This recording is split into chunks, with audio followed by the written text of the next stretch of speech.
एक बार नीरज और उसकी पत्नी एक नए शहर में रहने आए। वहाँ रहने के लिए वो लोग सस्ता मकान देख रहे थे, लेकिन वो जितने मकान देखते सब महंगे थे। लेकिन आखिर में उन्हें एक घर मिल ही गया, जो कि काफी सस्ता और बहुत बड़ा भी था। वो दोनों बहुत खुश हुए, लेकिन उन्हें ये नहीं पता था कि ये घर भूतिया है। अगली ही रात जब वो उस घर में सो रहे थे, तभी अचानक से लाइट चली गई और गर्मी लगने के कारण उन्होंने खिड़की का दरवाजा खोल दिया ताकि ठंडी हवा अंदर आ सके, और सो गए। उनके सोते ही उस खिड़की में से एक लंबे बालों वाली चुड़ैल अंदर आई और नीरज की पत्नी ज्योति के शरीर में घुस गई और उस पर कब्जा कर लिया। सुबह जब नीरज उठा तो अपनी पत्नी को पास न देखकर वो घर में ढूंढने लगा। उसकी पत्नी घर के बाहर बने झूले पर सोई हुई थी। वो जाकर उसे उठता है। ज्योति, तुम यहाँ क्या कर रही हो? उठो और अंदर चलो। ज्योति ने आंखें खोली, जिसे देख नीरज डर जाता है। उसकी आंखें लाल रंग की हुई होती हैं। ज्योति, ये तुमको क्या हो गया? तुम्हारी आंखें? अरे वो रात को गर्मी लग रही थी, इसलिए मैं यहाँ आकर सो गई। लेकिन तुम्हारी आंखें लाल कैसी हो गई ज्योति? वो कुछ नहीं बोलती और चुपचाप चली जाती है। नीरज कुछ समझ नहीं पाता और उसको कुछ गड़बड़ लगती है, इसलिए वो आसपास के लोगों से पूछताछ करने जाता है तो उसे पता लगता है यहाँ एक पति पत्नी का जोड़ा रहता था।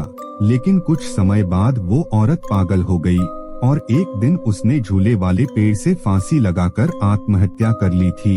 तब से उस घर में कोई रहने नहीं आया। थोड़ा और पूछताछ करने पर उसे पता लगता है उस औरत की आत्मा आज भी वही भटक रही है। नीरज समझ गया कि हो ना हो उसकी पत्नी में वही आत्मा आ चुकी है। वो शाम को घर आता है तो देखता है कि उसकी पत्नी मांस खा रही है। अरे ज्योति, तुम तो कभी मांस नहीं खाती थी, ये अचानक से क्या हो गया तुम्हें? ज्योति कुछ नहीं बोलती और चुपचाप मांस खाती रहती है। मैं जानता हूँ तुम ज्योति नहीं हो, तुम अवंतिका हो। अच्छा, तो तुम्हें पता लग गया, तो अब तुम क्या करोगे? अवंतिका, हमने तुम्हारा क्या बिगाड़ा है? तुम मेरी पत्नी का शरीर छोड़ क्यों नहीं देती? नहीं छोड़ूंगी मैं इसका शरीर। तुमने अगर कुछ बोला तो मैं अपना गला काट लूंगी, फिर तुम्हारी पत्नी मर जाएगी। नहीं नहीं, ऐसा मत करना, मैं तुम्हारे हाथ जोड़ता हूँ, प्लीज। ठीक है, तुम मेरा एक काम कर दो, मैं तुम्हारी पत्नी का शरीर छोड़ दूंगी। ठीक है, बताओ क्या काम है तुम्हारा? तुम्हें मेरे पति को यहाँ लाना पड़ेगा, मुझे उससे बदला लेना है। लेकिन क्यों? तुम्हारा पति तो तुमसे बहुत प्यार करता है, उससे किस बात का बदला लेना है? प्यार नहीं, उसे बस मेरे पिता की दौलत चाहिए थी। जब उसे पता लगा कि मैं अपने पिता की सारी दौलत अनाथ आश्रम में दान कर रही हूँ, तो उसने मुझे मारना पीटना शुरू कर दिया। मुझे पागल होने की दवाइयाँ देने लगा और एक दिन मेरी हालत ज्यादा खराब हो गई तो उसने मुझे फांसी पर लटका दिया और सबको बोल दिया कि मैंने पागलपन के कारण आत्महत्या कर ली है। अब मुझे वो यहाँ चाहिए। अगर तुम उसे नहीं लाए तो मैं तुम्हारी पत्नी को मार दूंगी। नहीं नहीं, तुम ऐसा मत करना, मैं अपनी पूरी कोशिश करूंगा कि तुम्हारा पति यहाँ आ जाए।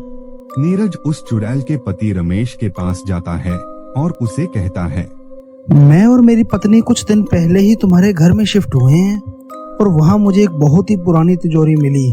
उसमें मुझे मिले सबूत कि कैसे तुमने अपनी पत्नी को पहले पागल किया और फिर उसकी जान ले ली, और वो सारे सबूत उस तिजोरी में तुम्हारी पत्नी ने छुपा कर रखे हैं। जो मुझे मिल गए हैं उसमें तुम्हारी पत्नी के लिखे हुए खत और कुछ वसीयतनामे भी पड़े हैं। लेकिन ये कैसे हो सकता है? मैंने कोई भी सबूत नहीं छोड़ा था। नहीं छोड़ा था तो खुद अपनी आंखों से आकर देख लो। ठीक है, पर तुम्हें क्या चाहिए? ज्यादा कुछ नहीं, बस मेरा मुंह बंद रखने के लिए मुझे कुछ पैसे दे दो और घर आकर अपने सारे सबूत ले जाओ। शाम को अवंतिका का पति रमेश घर आता है। उसे देखकर ज्योति के शरीर में बैठी अवंतिका खुश हो जाती है और अपने असली रूप में आ जाती है। यह नहीं हो सकता, तुम सच में नहीं हो। और वह भागने लगता है। अवंतिका उसके पीछे उसको करने के लिए भागती है। नीरज अवंतिका के पैरों में गिर जाता है और उसे कहता है, अगर तुमने इसे मार दिया तो मेरी पत्नी को सजा हो जाएगी, प्लीज तुम ऐसा मत करो।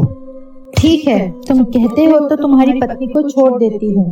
और वो ज्योति के शरीर से निकलकर अपने पति के शरीर में घुस जाती है।